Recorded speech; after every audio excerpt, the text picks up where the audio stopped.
ต้องรู้จักการปรับตัวนะฮะถ้ารู้จักการปรับตัวแล้วก็อีกไม่นานการจากไปนั้นก็เพื่อจะพบกันในวันข้างหน้ามันก็คาดหวังอย่างนั้นมันก็ทำให้เราไม่ว้าเหวไม่เกิดความรู้สึกโดดเดี่ยวเดียวดายนะฮะอันนี้เป็นสิ่งหนึ่งนะทีนี้ว่าการที่เรามีกิจกรรมของผู้สูงวัยเนี่ยอาจารย์ยกตัวอย่างที่ไหนเวลาในสังคมชนบทเวลาเทศกาลประเพณีงานนู่นนี่ก็ไปพบหาพูดคุยกันแต่ว่ามันก็เป็นกิจกรรมสั้นๆไม่มีกิจกรรมอื่นที่อาจารย์ผ่านกิจกรรมอะไรนะครับที่ว่าผู้สูงวัยมันมีการออกกำลังกายแบบผู้สูงวัยเขามีเขากำหนดวันอาทิตย์หนึ่งมีหนึ่งวันพวกเราแก่แล้วก็ไปร่วมแล้วจะมีครูที่เป็นผู้นำในกิจกรรมนั้นให้ออกกำลังกายแบบคนแก่คือไม่โหมไม่หนักแล้วก็มีโอกาสจะแลกเปลี่ยนความคิดเห็นกันอันนี้ก็เป็นส่วนหนึ่งที่ผมกลับไปสู่ประเด็นว่ามนุษย์นี่เป็นสัตว์สังคมจะต้องอยู่ร่วมกันจะต้องเสวนากันจะต้องจะต้องเอื้ออาทรต่อกันเมื่อมีเหตุการณ์ต่างๆดังนั้นเมื่อมีใครได้รับความเดือดร้อนยกตัวอย่างเช่นไฟไหม้บ้านหรือน้ำท่วมอะไรต่างๆเนี่ยจิตใจแห่งเมตตาธรรมเนี่ยเอื้อเฟื้อเผื่อแผ่ต่อเพื่อนมนุษย์ด้วยกันเนี่ยการได้รับความช่วยเหลือในยามตกทุกข์ได้ยากเนี่ยมันก็ทำให้จิตใจเขาไม่ได้อยู่คนเดียวในโลกยังมีเพื่อนมนุษย์ที่เป็นห่วงเป็นใยต่อเราในขณะเดียวกันถ้าเพื่อนเขามีปัญหาอย่างเราอยู่ในฐานะที่พอมีกินพอสมควรก็ช่วยเหลือซึ่งกันและกันเมตตาธรรมค้ำจุนโลกนี่เป็นส่วนหนึ่งที่ทำให้เราอยู่ในสังคมอย่างเอื้ออาทรและมีความสุขต่อกันปรารถนาดีต่อกันเนี่ยก็เป็นส่วนหนึ่งที่เรามีความสุขในการอยู่ร่วมกันได้ครับทีนี้ผู้สูงวัยบางคนเนี่ยเขาก็บอกว่าอันนี้ก็ได้คุยกับคนที่อายุ80ขึ้นไปอาจจะ85ครับตั้งแต่เกษียณมาเนี่ยเขาก็เล่าว่าเพื่อนฝูงก็ต่างคนต่างไปต่างคนจากไปเพื่อนก็ไม่มีเพื่อนก็หมดไปแล้วอาจารย์เขาก็เลยจมอยู่กับหนังสือเนี่ยอ่านหนังสือทุกวันอ่านนู่นอ่านนี่ไปก็อันนี้อาจารย์คิดยังไงครับเขามีทางออกแบบนี้นะถูกต้องไหมอาจารย์ก็ถูกต้องในสภาวะของเขาที่เป็นอยู่แต่ผมก็ยังกลับไปสู่เรื่องมนุษย์เป็นสัตว์สังคมว่ามนุษย์เราต้องคบหาสมาคมต้องสังสรรค์กันเนี่ยเป็นส่วนหนึ่งฉะนั้นแม้เราต่างวัยเนี่ยแต่บางเรื่องมันมีความนิยมชมชื่นทางเดียวกันนะเช่นอย่างพวกชอบดูนกนะก็ชมรมนี่ก็ไปดูกันการร่วมกันไปดูกันเนี่ยแลกเปลี่ยนความคิดเห็นกันแล้วเห็นธรรมชาติทั่วไปนี่ก็ทำให้กินเวลาวันนั้นไปส่วนหนึ่งก็เสี้ยวของเวลานั้นเราก็เป็นความสุขร่วมกันนะในขณะเดียวกันเสี้ยวเวลาหนึ่งลูกหลานกลับมาจากโรงเรียนและต่างๆเราก็อบอุ่นในฐานะสายเลือดหรือในฐานะครอบครัวที่อยู่ร่วมกันนั้นเหนือสิ่งอื่นใดว่าเราอยู่ด้วยกันในสังคมนี่คือสามัคคีธรรมความคุ้นเคยความสนิทสนมกันเนี่ยในพุทธภาษิตบทหนึ่งบอกว่าวิสาสาปรมาราติความคุ้นเคยสนิทสนมกันเป็นญาติอย่างยิ่งคือไม่ใช่ญาติสายเลือดไม่ใช่คนในครอบครัวเดียวกันแต่ว่าเป็นเสมือนญาติเลยแล้วบางคนที่อยู่ประพฤติตัวอย่างนั้นนะ รู้สึกอบอุ่นมีความสุขมากกว่าคนที่เป็นญาติกันบางคนที่ขัดแย้งกัน แล้วขัดแย้งกันก็มาจากหลายเรื่องมรดกบางเรื่องทรัพย์สินบางพวกนี้ก็มีปัญหา ครับบางคนครอบครัวที่แบบว่ามีปัญหาพี่น้องแย่งสมบัติกัน ครับ พ่อแม่ก็รู้สึกทุกข์อกทุกข์ใจทำไมเป็นอย่างนั้น ครับ ครับทีนี้ว่ามันถือว่าขั้นตอนหนึ่งคือว่าผู้สูงวัยเนี่ยอันนี้ก็เป็นสิ่งที่น่ากลัวคือความที่ว่าตัวเองจะต้องเจ็บป่วยและต้องตายเนี่ยอาจารย์มีข้อคิดยังไงหรือฝากตรงนี้ไว้กับคนสูงวัยว่ากลัวตายมากที่สุดบางคนกลัวตายเนี่ยกลัวหายใจกลัวทุกข์ยากลำบากอย่างเนี่ยจะทำใจยังไงดีอาจารย์ พวกนี้เป็นโรควิตกกังวลนะฮะคือมีบทภาวนาหลายบทนะมีชราธรรมโมมหิชรังอนัตติโต เรามีความแก่เป็นธรรมดาไม่ล่วงพ้นความแก่ไปได้พยาธิธรรมโมมหิพยาทิงอนัตติโตเรามีความเจ็บไข้ได้ป่วยเป็นธรรมดาไม่ล่วงพ้นไปได้ ตอนนี้ตอนสุดท้ายสิมรณะธรรมโมมหิมรณังอนัตติโต เรามีความตายเป็นธรรมดาไม่ล่วงพ้นคือนี่เป็นธรรมชาติของสัตว์โลกอะเกิดแก่เจ็บตายเมื่อเกิดเนี่ยนะมันเอาความแก่มาด้วย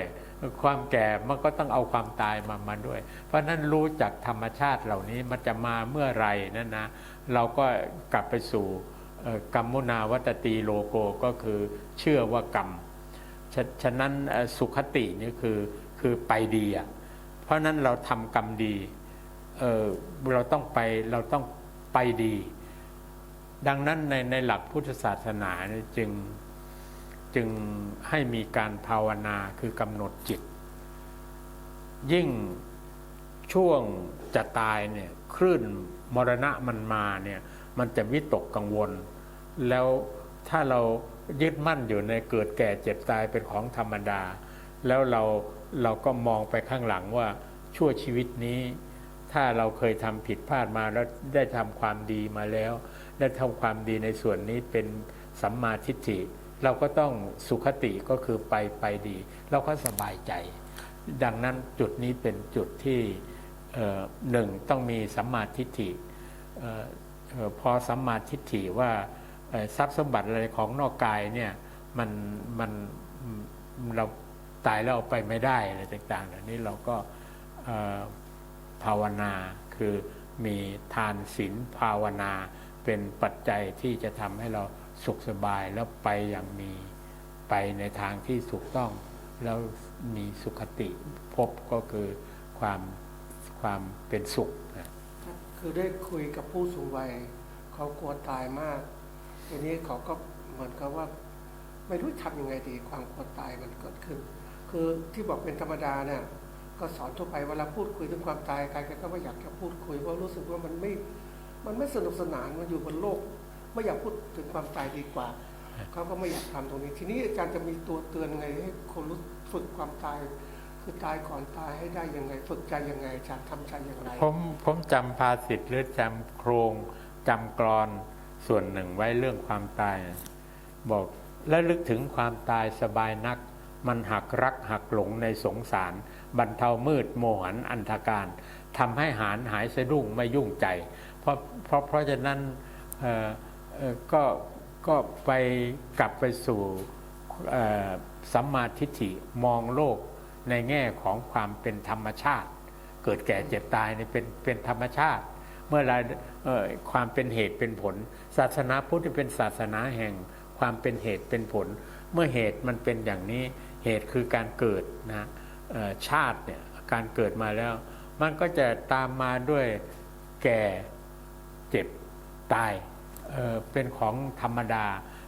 ถ้าเราอยู่กับมันทำใจมันจะมาเมื่อไหร่ตราบใดที่เราประพฤติปฏิบัติตามสัมมาทิฏฐิประพฤติปฏิบัติสร้างสรรค์เป็นประโยชน์ต่อสังคมมีโอกาสที่จะช่วยเหลือเพื่อนมนุษย์ด้วยกันอันนี้เป็นคติธรรมที่เราตายตอนนี้ตายวันนี้มันก็ไปสู่สุขติเพราะว่าการสุนี่คือดีสุดีงามง่าย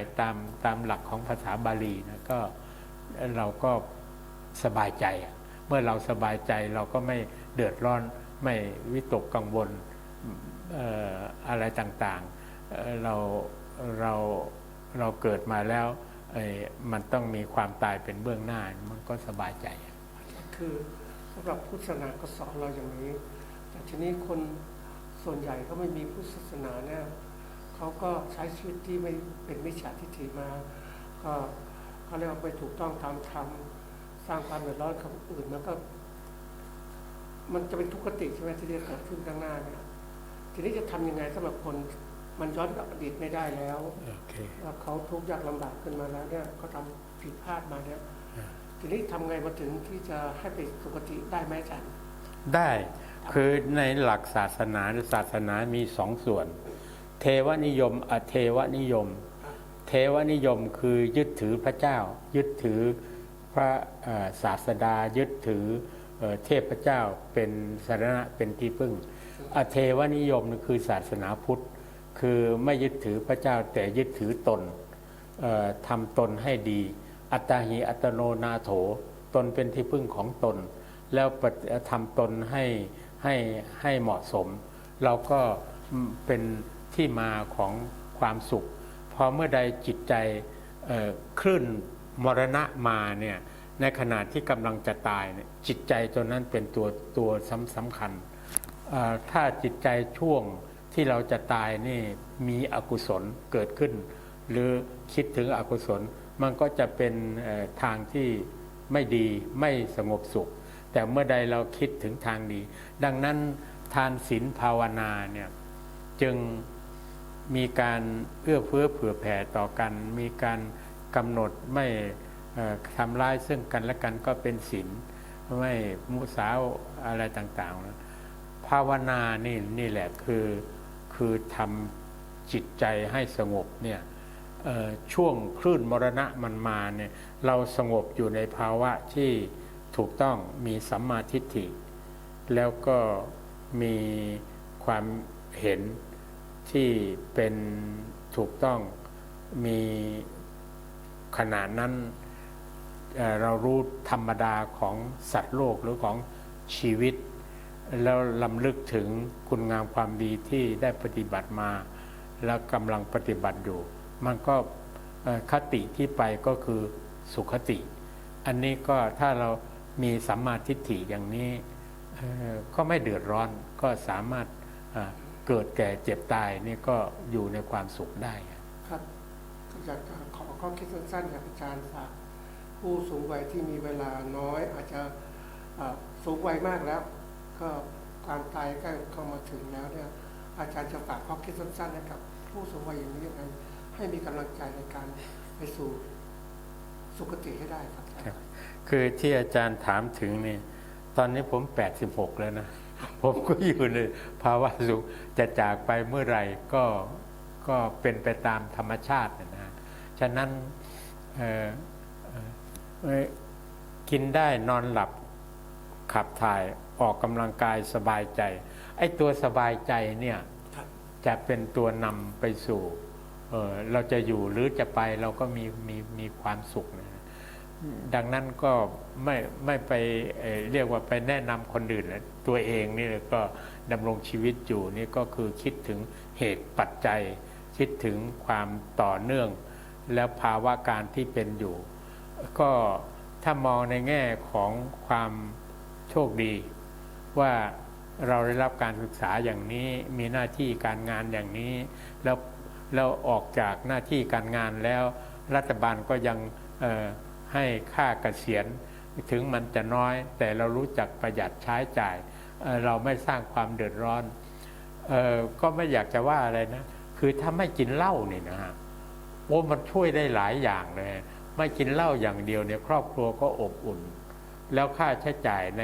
หมวดต่างๆในครอบครัวก็สามารถจะบริหารจัดการได้ถ้าเรามีเรียกว่าเมื่อปลดเกษียณแล้วบำนาญมีแค่นี้เราก็กำหนดค่าใช้จ่ายแล้วความสุขของคนหรือว่าสุขภาพร่างกายเนี่ยไม่ได้อยู่ที่ภัตตาคารที่หรูหราอะไรต่างๆหมวดอาหารที่มันเป็นประโยชน์4-5 อย่างเนี่ยเราก็สามารถจะจัดการมันแล้วก็บริโภคได้แล้วก็ เราก็ไม่มีปัญหาทางศาสนาพุทธเนี่ยว่าขอให้พระภิกษุสามเณรฉัน2 หนเนี่ยก็สามารถจะดำรงชีวิตอยู่ได้อย่างยืนยาวนะสมเด็จสังฆราชท่านก็อายุยาว80 ปีขึ้นไป100 ปีนี่ยังมีนี่ก็แสดงให้เห็นว่าการบริหารจัดการอาหารปัจจัย4เนี่ยให้บริหารจัดการพอตามเหตุตามผลก็สามารถจะมีชีวิตอยู่อย่างมีความสุขได้ครับท่านผู้ชมก็คงรับฟังข้อคิดจากรองศาสตราจารย์ดร.สวิทย์วิสัยซึ่งเป็นผู้สูงวัยนะครับที่อยากจะให้ถ่ายทอดความรู้มานะครับก็ฝากไว้ท่านผู้ชมนำข้อคิดหลักการต่างๆนี้ไปใช้ก็จะเกิดประโยชน์ต่อท่านทุกท่านนะครับนี้